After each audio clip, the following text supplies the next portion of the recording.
Hello, folks. NC4XL.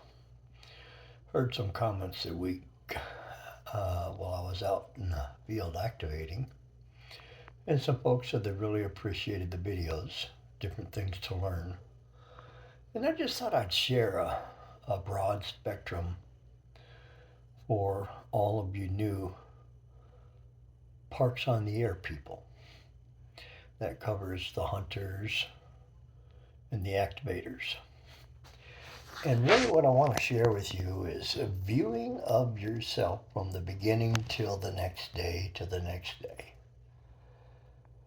When you first start in Parks on the Air, there's a lot of different things going on, and you don't understand why you got to work this person in this park, and 10 minutes later, work this person in this park, and how are you going to get your logs uploaded, how are you going to check it out, and how long does it take to do this, and there's a nice pile of questions that come from experience. So as you start chasing, I'll use that term, spinning the dial or using the spotting page, and you go to all these different frequencies where people are activating from. As a hunter, listen to your activator. Listen as a style that they operate as. Okay, some of us are speed hit. I mean, we're just going to rap, and we sound like we don't really care, but we do. But that's the style of that activator. Then you got people who will, and I'm going to toot my horn, I paper log, so I do things different. And I upset people, I know. It's okay. Just stick around a few minutes and you'll get in the log because I'm going to do everything I can. And if you're running QRP, you'll learn how to get into the back end of my list. And you'll find that necessarily being first doesn't mean you're going to be first. You could also be last. As an activator, when you go out into the field and you first start your activations, you're really not focused on goals or achievement levels or any of that stuff. You're just focused on going out and see what you can do. I bring it up because when I first started 2.5 years ago, Mike and I would go out. And if we got 20 contacts or 40 contacts, oh, we thought we were a stud muffin type person. I mean, we were awesome. And as time progressed, our abilities to handle pileups, our uniqueness in antenna designs or placement, the location of the park that we're at, reference noise, or the time of day that we're going to operate, or the band that we're going to operate on. All these things started coming into a play. In other words, we start juggling antennas around which one that we wanted to use, which is the best for us at that park at that time. And there's a bunch of things right there. You can go to the same park and operate it on two different styles of antennas. And you can operate it on 20 instead of 40, or 40 instead of 20, or 17 instead of 10. Variables that band propagation has control of, we don't. The time of the day that you go out has an effect. I'll use this example. On the East Coast, we're quite heavily populated in amateur radio operators. I hear it all the time. People complain that we got big populace. Yes, we do. It's okay. It's great. It works well. But there are many of the activators who fail to operate on 40 meters because they're chasing DX. That's what they want. That's what they're looking for, or the time of day that they're out. 20 meters is rocking and rolling, in 40 meters they can't get anything on. So people have a tendency of getting a little frustrated, but as an activator, when you're out there, you use what tools you have and you work it to the best of your ability. But as an activator, watch and listen to other activators. Watch the bands they're going on. The time of day makes a difference. I have a friend over in California. 40 meters is useless for him. When I start on 40 meters at 1200 or 1100 UTC, he's still sleeping. So he's not going to get into 40 meters. But when we get into a later part of the day, 20 and 17, 10 work quite well. 15 work quite well. Some people stay away from 12 meters because they don't hear nothing. Well, you're not going to hear something unless you go somewhere and make some noise so other people can hear you. As an activator, spot yourself and go there for more than 2 minutes. Okay, as an activator, go there for at least 5 minutes and persist on putting your call out. Doesn't mean somebody's going to answer every time, but if you don't go, you won't know. Okay, if you don't try it, you can't say it's something wrong. So you do the best you can as an activator. Speaking as an activator, you hunters right now may not understand this, but as an activator, you have a different style. You have a different goal that you're seeking. You may be an activator where if you get 20 or 30 contacts, you're satisfied. And that is awesome. Don't you ever feel that you have to do more to keep up with somebody else, because you don't. Okay? You activators are in control of your activation. If you want to be like some of us, and I hate name dropping, but there's a few of us, we run high numbers.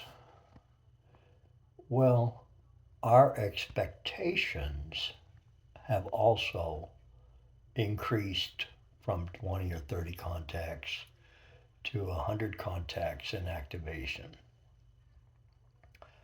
or 200 contacts in activation, or better. Okay? Our expectations as an activator change.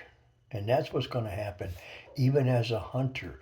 Your expectations, once you start following the awards section on the page, is you want to get 3,500 new parks.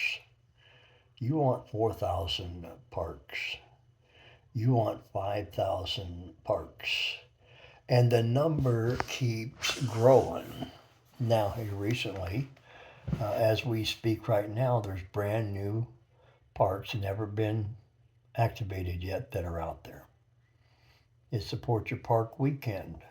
Many people are out there activating those parks, wanting to be number one at that park for the first activation. I would love it too, but it is what it is. So I stick to myself, the 23 that I love to go to all the time.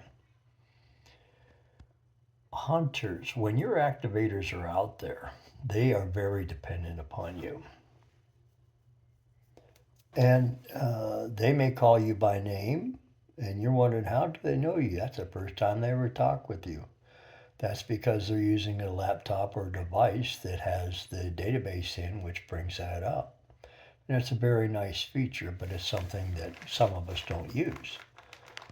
And then you got people like me who I learn your names after I've logged you quite a few times, and I'll call you by your name. I'll call you because I recognize your voice. Activators, did you hear what I said?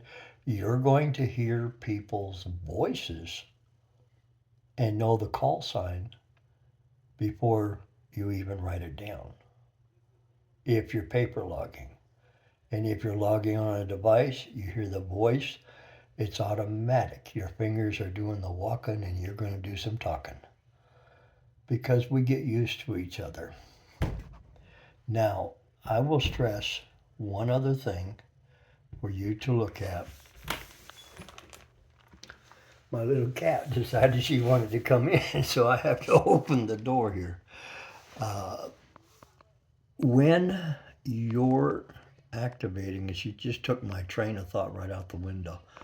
When you're activating and you recognize somebody, never have your activation so tight that you can't become friendly. That's the direction I wanted to go. And oh, just so you see, that's my little girl. I got a blue Russian that's 19 pounds, and then we got the little stiletto cat. She looks like a stiletto boot or shoe. That's one of my blessings. But look how you view yourself. As an activator, you set your desires the direction you want to go, who you want to be like, who you don't want to be like. Okay? And you go that direction. If you want to run a robe all the time and you want to make 10, 12 contacts, then you go out and you make your robe and you do just that. Remember, this is your activation. And hunters, there's nothing worse than waiting 25 minutes to get through that pile up. And the station says, folks, I'm sorry, I got to go, QRT. Boom. It's frustrating, but out in the field, you don't know what is going on. So saying something on the air that will create a sad ham attitude, or posting something on Facebook, why did they cut it short? Don't go there. You're not there with them. You don't know they got a phone call. You don't know that somebody got hurt, somebody's in the hospital. You don't know if there was a wreck. You don't know a lot on the other side of your communications. But Parks on the Air has created a family. And the family is not just contacts. You get to meet a lot of people physically, one-on-one, eye to eye. Have a beverage with them or a meal with them, and not just once or twice. If you follow the Facebook page, you'll see that there's many states, many different clubs sharing fellowship, good times with each other. And it's not just a hit and get, click, hi. It's communicating with one another. And that's why I'm really proud of Parks on the Air. If you've listened this entire time, it's really been on my heart to tell people that what we have in Parks on the Air is not normal per se in amateur radio. It's unique. There's an elite group of people that are more than friends in many ways. So I've babbled on a lot, but it's okay. You're able to shut it off anytime you want. If you have a topic you're interested in me to run my mouth on, I'm not an expert. I've got a couple years of licensing since 1978, so I've made quite a few mistakes. But I'll be glad to share them with you. NC4XL, North Carolina for Extreme Lovers. I'm not. Just Dom. The darling old man, thank you for taking the time to watch this video. If you think it's worthy, tell a friend or two, take it to a meeting, but hopefully it's answered a question or two. 73s.